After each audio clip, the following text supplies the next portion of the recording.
we're going to tell you a perception story just for fun here. It will loosen things up and then off we'll go. Okay.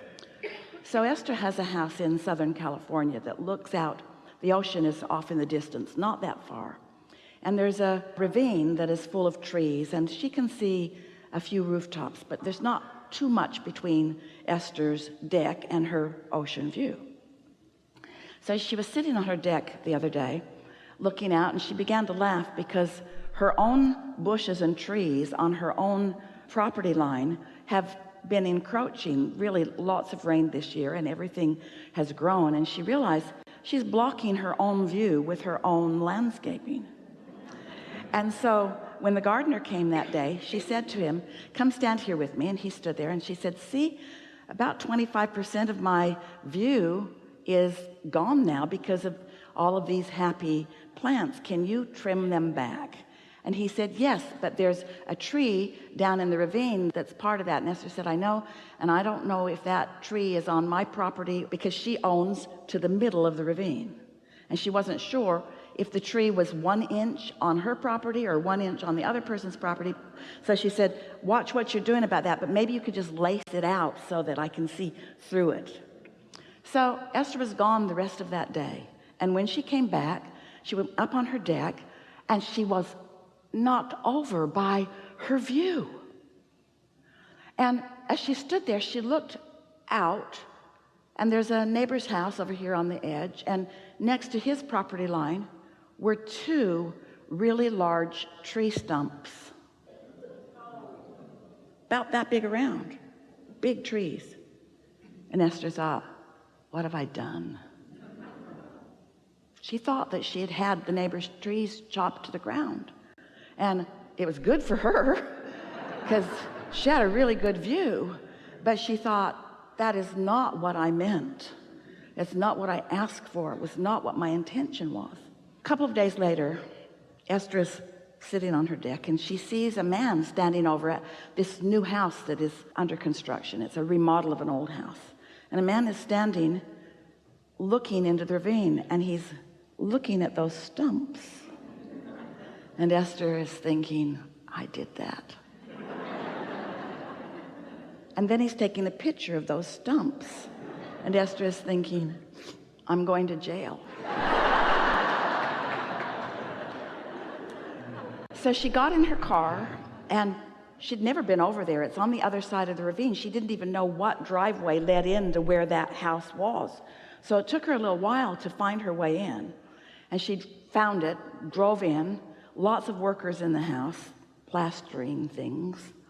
And she said, is the owner here? No, they say. Is the property manager here? I saw someone. Oh, he's gone.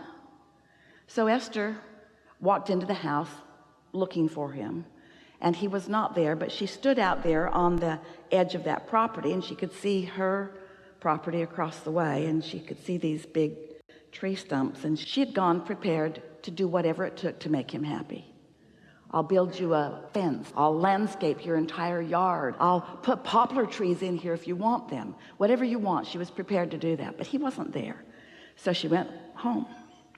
And then later that day, a friend came to take her to lunch.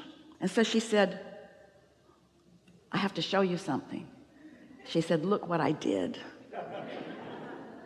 And so he stood out and looked across the way, and he said, those are not new cuts on those stumps. If your gardeners had chopped those trees down recently, there would have been a big mess all around it. And then Esther thought, yeah, that was kind of unreasonable that they could cut a tree that big down in 3 hours. And then she walked out to the edge of the ravine, and she saw the very small little tree that they had cut down and left. Everything they chopped off of it was still. And then she realized all that happened was they cut the branches of the tree that was on her property so that she could see something that she had not ever seen before. Those stumps had been there. She just didn't know they were there. So she thought, boy, I really went off on a wild goose chase on something that wasn't even close to being accurate. And then she began to laugh at herself about how irrational all of that had been. Did she really think that those two very well-meaning gardeners had managed to take something out of that ravine that had a stump that big? And yet it was easy for her to believe when she was just looking through the lens of what she had just asked for. In other words, misunderstanding, misperception, too much readiness for guilt, too much readiness to assume responsibility, too much desire to be the creator of everyone's reality, too much believing that she's got to be the fixer of all of it. There's a whole lot of things going on there that took her on that wild goose chase that leave her standing in a place where she's not going to be so ready to jump to erroneous conclusions again. So we tell you all of this not just to entertain you. It seems to correlate very much with what exactly is going on with our own property at the same time. Really? Yes, very much so.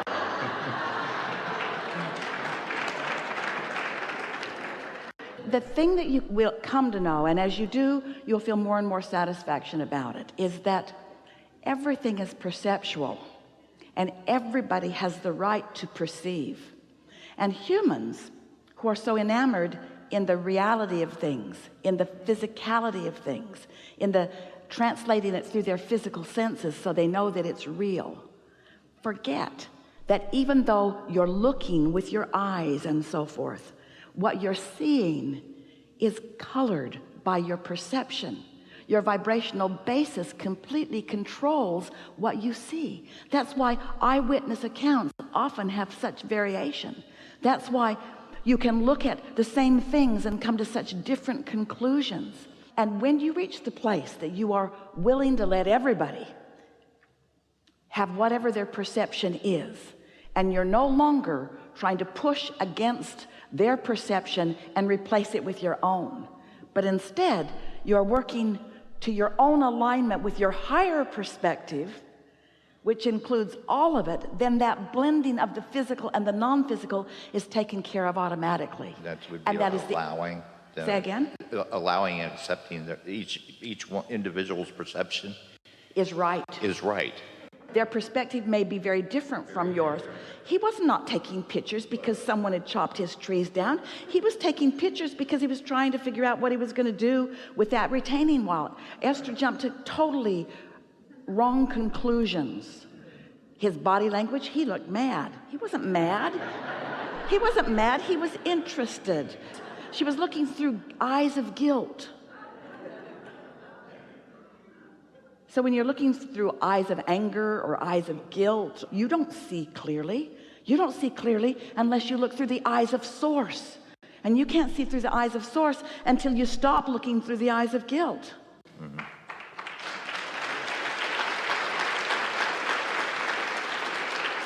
Yeah, I take on guilt very quickly, whether for some reason, whether I am or not, I just come up with that appearance that I am and stutter and get misconjobulated and just kind of Well, it nervous. doesn't matter whether you call it guilt or blame or anger or fear or worry. It doesn't matter what label you give to it. In every case, it's you looking at it in a way that is disallowing you to receive the broader knowing, understanding opinion. I understand that because I'm usually there, but I'm taken out of that alignment, or I'm pulled from it very quickly. I'm not strong in it. We want to speak to this with you because it's the same exact thing. What Esther was explaining to herself and to her friend who's looking with her over the edge, and what she went to explain to the man who fortunately was not there, or by now she would have replaced his entire landscape. What she was trying to explain to him is, I didn't mean to do this. This is a misunderstanding. This was not my intention. I did not mean for that to happen. And that's what you're talking about. In other words, when you know that you're the creator of your own experience, and you understand that you are not creating through your actions, that the step one is where all the creating's happening, the sifting and sorting, knowing what you don't want, knowing what you do want. That's when you're putting everything into this vortex.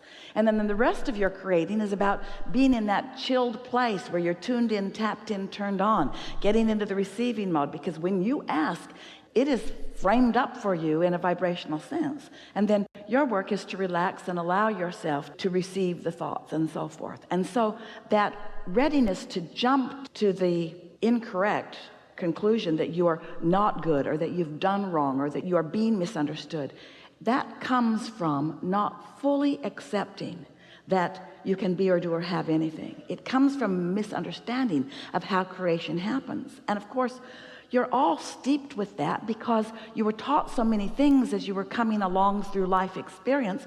And most of those things that you were taught were not about vibration. They were not about your guidance system. They were not about your alignment with source energy.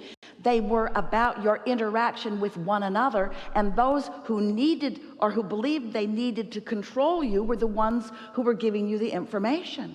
Most people really believe that for them to live happily, they've got to control the people around them. Starts with parents mostly.